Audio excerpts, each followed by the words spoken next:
a couple weeks ago. All right, Ross, you heard me read Penal Code 931. You heard all this stuff. We talked about it before the show. You know the angles that I'm coming at here. And there was one part here, it says, or attempted to enter. Let me read the first part of the sentence. It goes, knew or had reason to believe that the person against whom the force of deadly force was used unlawfully and with force entered or attempted to enter. Let me set you up, and maybe you can explain something here. I tell a lot of people, if you're squared away and prepared and you've practiced, you're going to be calmer than somebody who hasn't. So here comes somebody up to your front porch, and they're being aggressive. You don't know what they're going to do, but they're still on the other side of the door, and you've called 911, and you're standing there. You got your shotgun, your pistol, whatever, and it's like I tell people, you know where the person's at. They're on the other side of the door. Who wants to shoot anybody? I don't want to shoot anybody. I'll shoot if I have to. But they're still on the other side of the door. You can just stand there, and as soon as the door is breached, if necessary, then, okay, they entered your home, go. But this one says attempted. I always thought there's this fine line. You got to be careful when and when you cannot shoot. Because you always hear this thing, you shoot him on the porch and then you drag him inside. Well, if you hear that, you should have waited until he was on the inside first.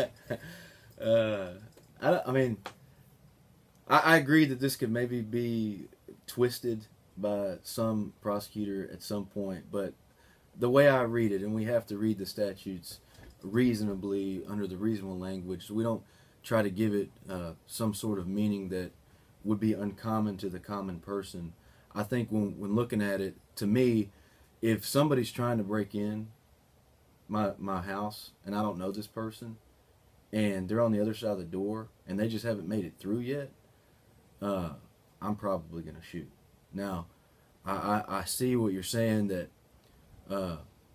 and we've talked about a case where, if you remember, I didn't talk so much about the attempting, but I talked about with force, and I talked about how that can be ambiguous because it says the person had reason to believe that the person against whom the force was used unlawfully and with force, right, or was attempting to unlawfully and with force. So my what more concerns me is the force part as opposed to being on the outside of the door. I think if somebody's trying to break in, I'm gonna shoot. And I think that most prosecutors are gonna look at it that way.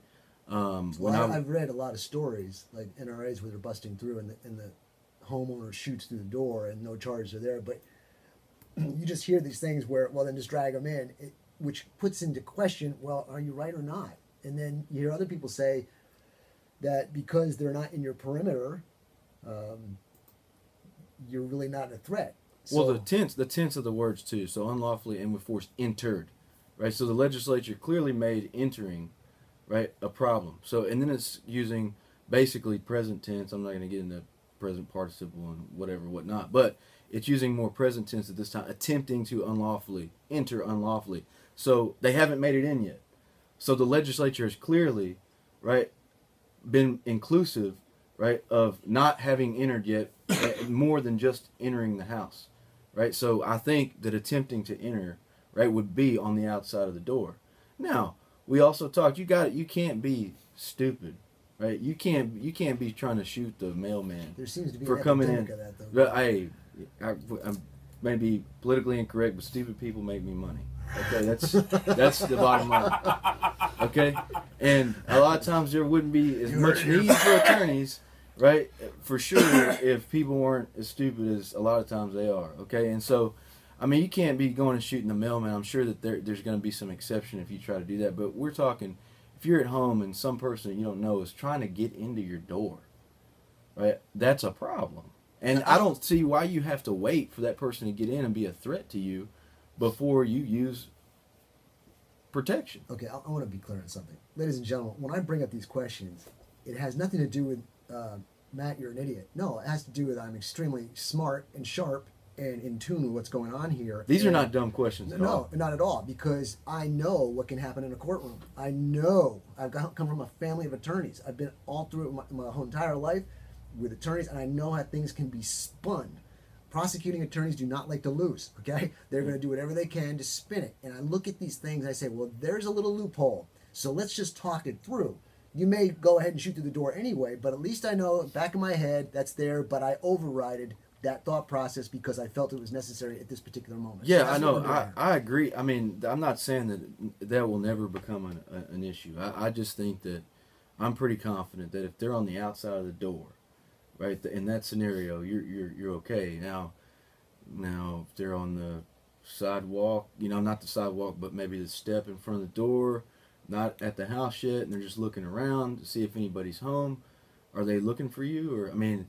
Because I'll tell you, Russ, with somebody who's trained like myself, if somebody comes up to the door, I've got my gun in my hand. I know what I'm doing. I know where my people are, my family is. I know entry points and windows. I got it all down. I'm like, okay, guy comes up, he's on the door, he's being threatened. I'm only speaking to him through the door because I don't want to shoot through my door. That costs money. I don't want to have to clean up my porch full of blood that leaves stains. I don't want to have to potentially go to an attorney to say, yeah, you were right. That costs me money. That changes my lifestyle. I don't want to do that. So I think to myself, I'll just wait and maybe the cops will come quick enough and they'll take care of it. Right, and I mean, but are you gonna have time? I just think sometimes it's unreasonable because I think about myself, and I've been in situations that I've had a pretty colorful, right, life, I think, but I've been in situations that have been scary, and I even pause every once in a while. I remember pausing in the situation when I should have been doing something else, right? Should have been reacting in a different kind of way, and I think first you're going to pause and try to see what's going on, That's right. right? And then, what are you going to do? Are you going to go call the police? You've already paused and give him time to enter, and so then if you're going to go call the police, by that time he's going to be in the house. No, we just change up the scenario. I'm saying somebody's around, you call up the police, and they're the person's on the other side of the door. You got your gun in hand, and so. But who knows? Maybe the police will come before you have to do anything. Am I saying don't do anything? No, I'm not saying that. So don't twist my words. Not you, just whoever's trying to twist my words. Okay. What I'm trying to get at is just think it through all these different types of scenarios. If you don't have to pull the trigger, don't. And it all falls back on your training. The more trained you are, the more time you have to respond, not react. Respond in a proper manner. Go ahead. Now, I remember Rick too. I think he talked about some cases with this statute, but I want to go back to as well that one case where it was a bar joint, a beer joint, and they were closed, and a guy walks in. The door was unlocked, okay, but they were closed, and this guy and the bartender clearly did not want this guy in there, and they don't like the guy. In fact, I think he knew that he wasn't really supposed to be there, okay, but he came in through the door, and there ends up being a fight, okay, and the guy raises self-defense, and he didn't get it because the gentleman didn't break in with force. If you remember, remember this case, and I kind of thought I really did not distinguish that one from others, and that's what bothers me so much about the force part is, well, what if how do you ever prove that unless they actually break the door? What if they're using the technique with the, I forget what you call it. Jimmy and the locks? Yeah, Jimmy and the locks and getting the door open. You'll never know whether the person actually used force. So there's going to be a problem with you showing force probably in some situations. What if you left the back door open and they walked through the back door? Right? See what I'm saying, ladies and gentlemen? What you have here is potential for it to go everywhere. So do I say you're paralyzed in life and don't do anything? Of course not. All I'm saying is if you're going to carry the gun or if you are going to put yourself in a position where you will defend, there's some people out there who just hunker down in the bedroom, call the police, and just wait no matter what happens. Okay? That ain't me. But again, I think we have to, like I said, read this reasonably. And so I think if somebody, the difference between a house and that bar is one is public and one is not. And so people would generally walk up and walk in the bar unless the door was locked. And so they wouldn't do that at a house, especially at 2 a.m, like what happened in that case. And so I think that may be some distinguishing factors. And so I think if somebody comes even in an open door in your house, that is using force to break the barrier of the home. Okay, but again, I'm just saying that is a scary word for me because I feel like that could be twisted. And I mean, we could probably go back with some common law concepts of burglary, what force means in that aspect, and that doesn't always mean actually breaking something. You could use force to break the barrier, but why not in that other case? That's why I promote and push being prepared and trained, because the more prepared you are and the more trained you are, the more time you have, the more avenues you have of getting out of the situation. And I give this example all the time. I've got me and a petite young lady. We both have Glock 17 pistols, 9mm pistols, 17 rounds in it. And let's say we have two twin brothers and they're 300 pounds and they want to rape us both, okay? Bubba number 1 wants to rape me, Bubba number 2 wants to rape her, and they're 24 feet away, and she empties 17 rounds into this guy at 24 feet, and I do the same thing. Who's going to go to jail? Probably me, because I'm the experienced one. I got all these this training. I literally, in my personal humble opinion, how do you know that they're coming to do that? Because they're starting to walk. They're starting to charge. Okay. Where are you? No, that's my point. Is she was in fear for her life because of her inexperience. Because you're trained and prepared, you say, okay, I got this. I know how to handle my weapon. I know when the distance is that I feel there's nothing else I can do. So until that line has been crossed by this guy, I can run away, talk him down, use threat as justifiable force. Because I'm trained, I got more options available than somebody who hasn't trained and is freaking out. But if a person has the right to be present at the location where the deadly force is used, and you haven't provoked the other person, and you're not otherwise engaged in criminal activity, you are not required to retreat. I understand that, but all I'm saying is... So in determining, whether you get that justification, whether deadly force is necessary, if you fall under what I just read, right, they cannot even consider your failure to retreat.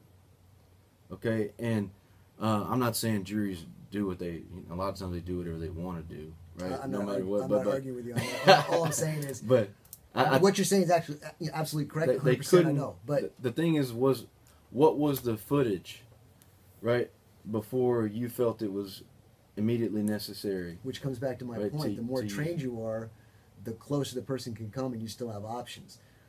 So if somebody's 24 feet away from me, I know I've got a I'm not going to tell you what my perimeter is, but I've got a certain distance that I'm going to try and talk you down. I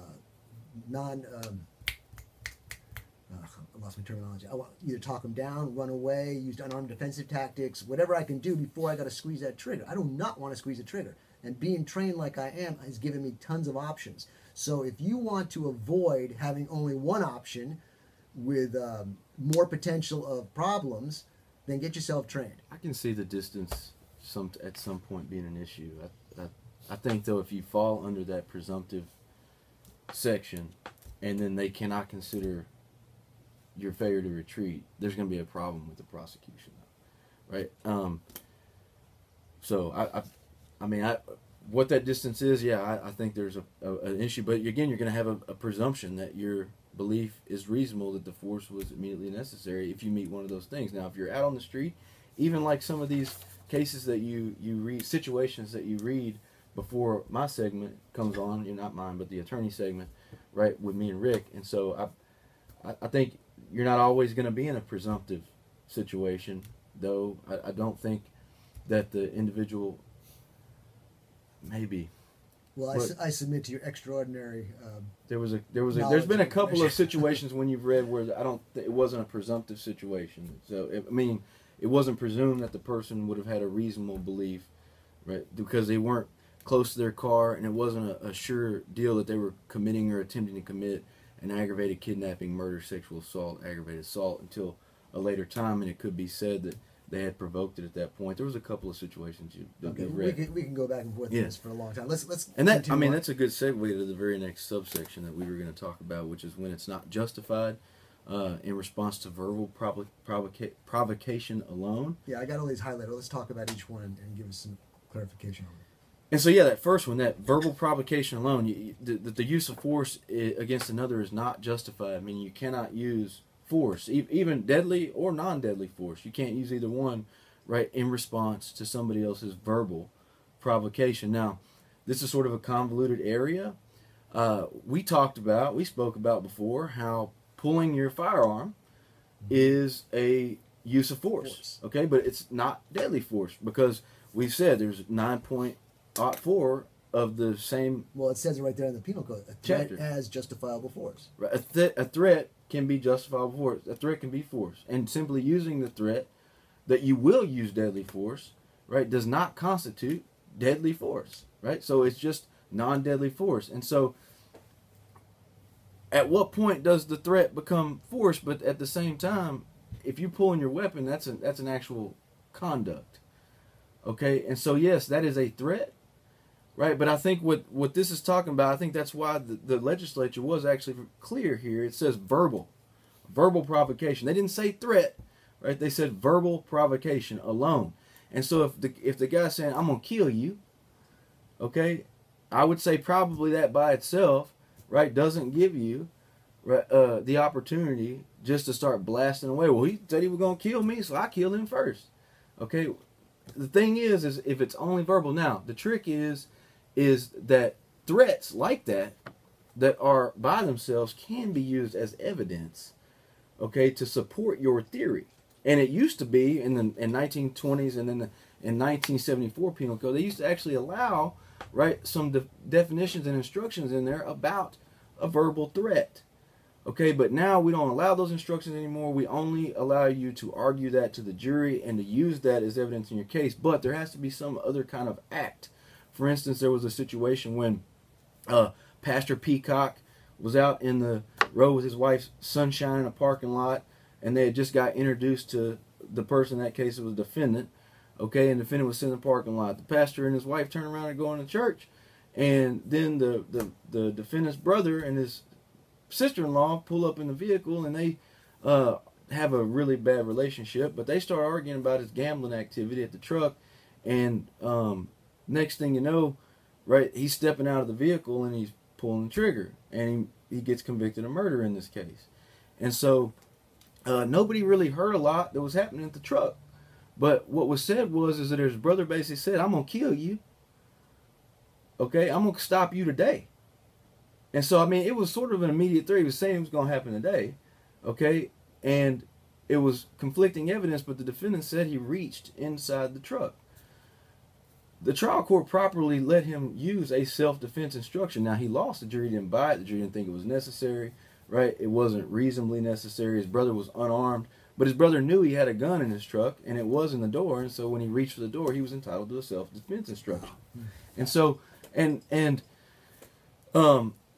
there was another weird case, and I really am surprised that they allowed the defense instruction. There was a man and a wife having some problems, and the wife was separated, and she was not, she was not a very good person, okay? But it sounds like she was kind of doing him wrong, and she had kind of held a lot of things over his head, and basically she had a bunch of his jewelry, and she was like, but I want my jacket back.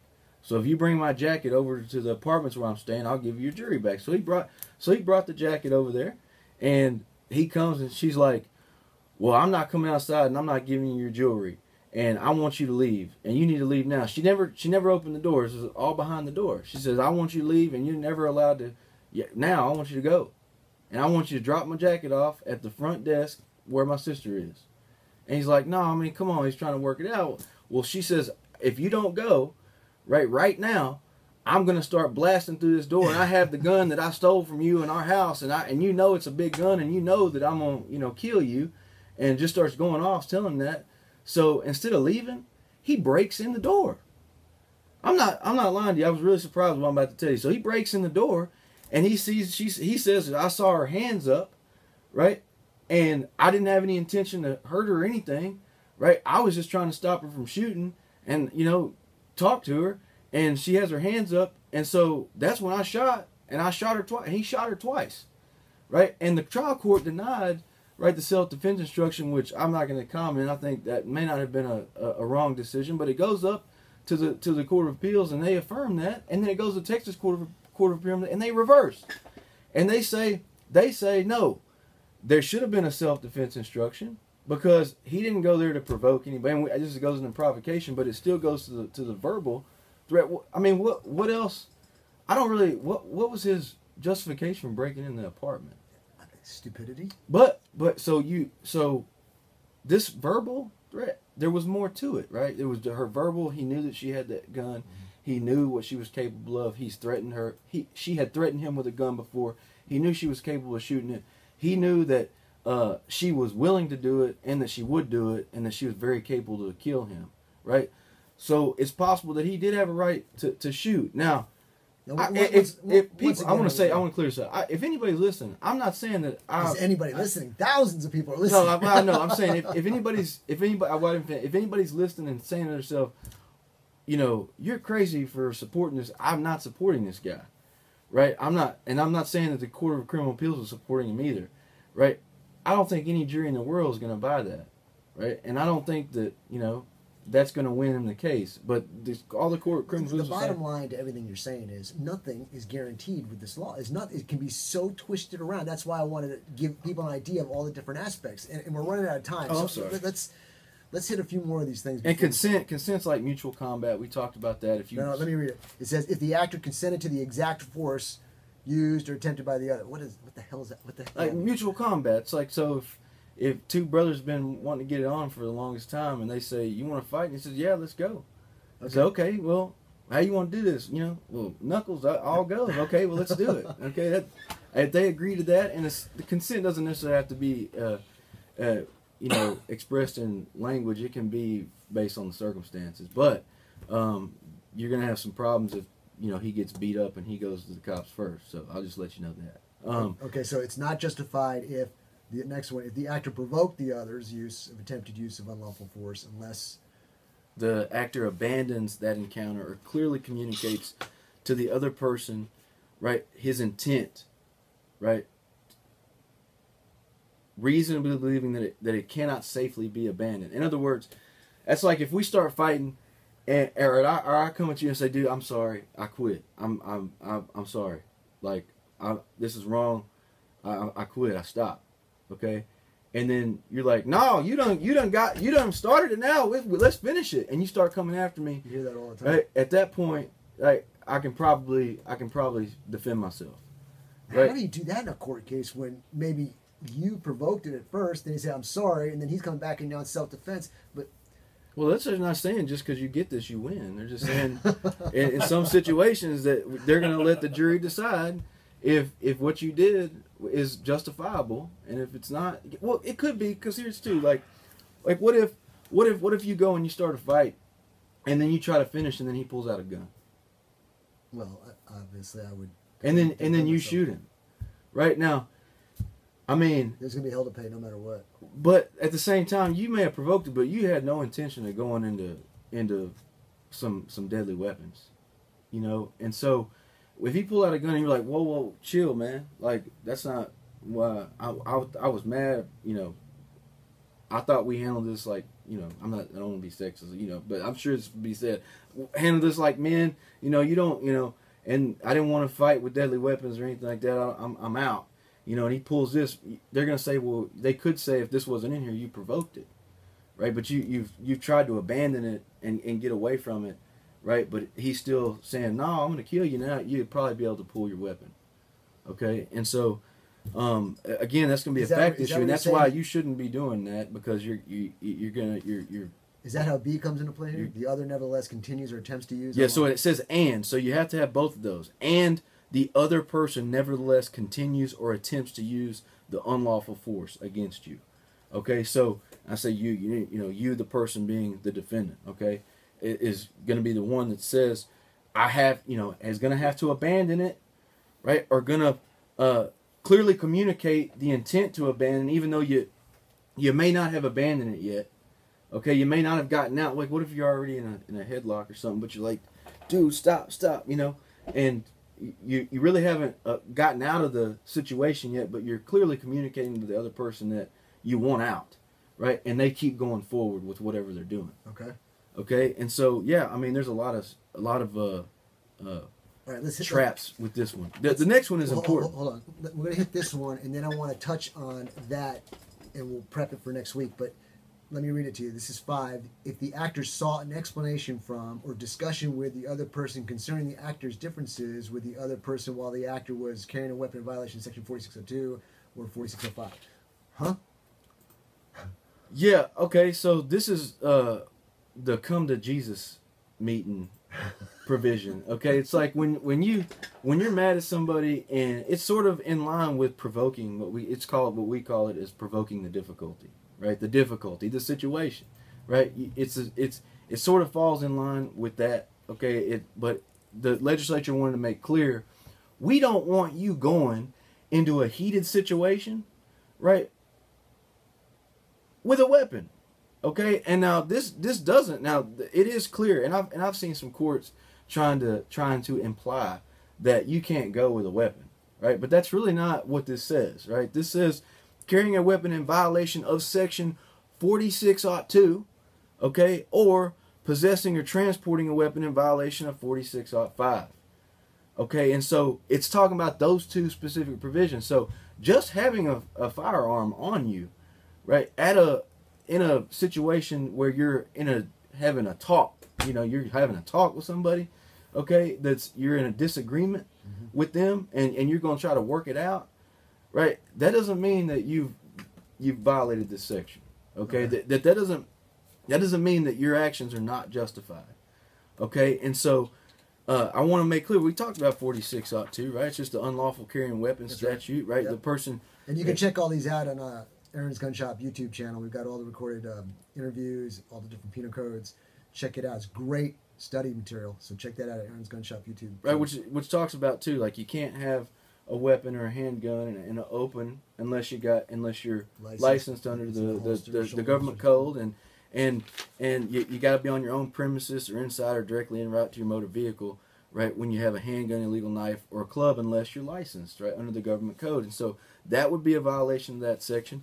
The other one is the 46.5, and I think I printed that. It's just basically the explosive weapon, machine gun, short barrel firearm or firearm silencer, bloody, You're getting a lot of people aroused out there who like those kind of guns, so we better be careful on that. Well, that means just don't take it. But and see, it's crazy because we used to allow some instructions when you're in the jury, because everything's about the jury charge.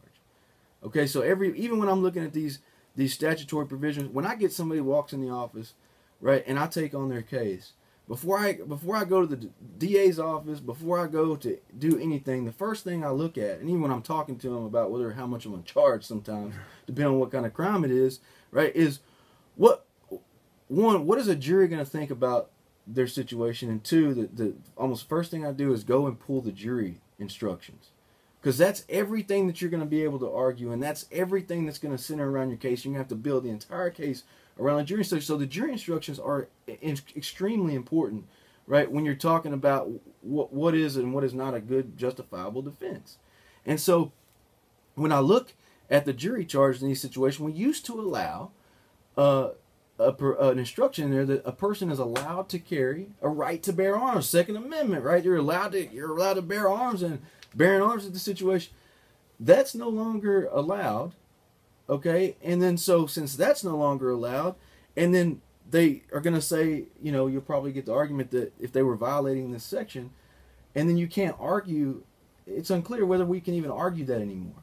So you are running a risk by taking a firearm, in other words, to a heated argument. But this is clearly, right, just saying that you cannot take a weapon. Right? You're not going to get a self-defense instruction for sure if you're taking a weapon that's in violation of these code sections. Okay, I need in 30 seconds just a summary of what we just discussed, and then I want to make mention of the paragraph we're going to talk about next week.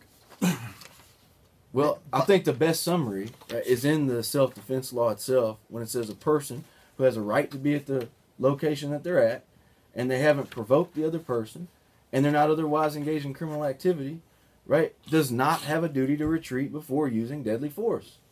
Right? That summarizes this whole statute right here. If you're doing where you're supposed to be, doing what you're supposed to do, right, and not talking mess or doing anything else, right, that would, start a fight, right, and somebody picks a fight with you, and you use force, you're going to have a right to use that force, and you're not going to have to run from it.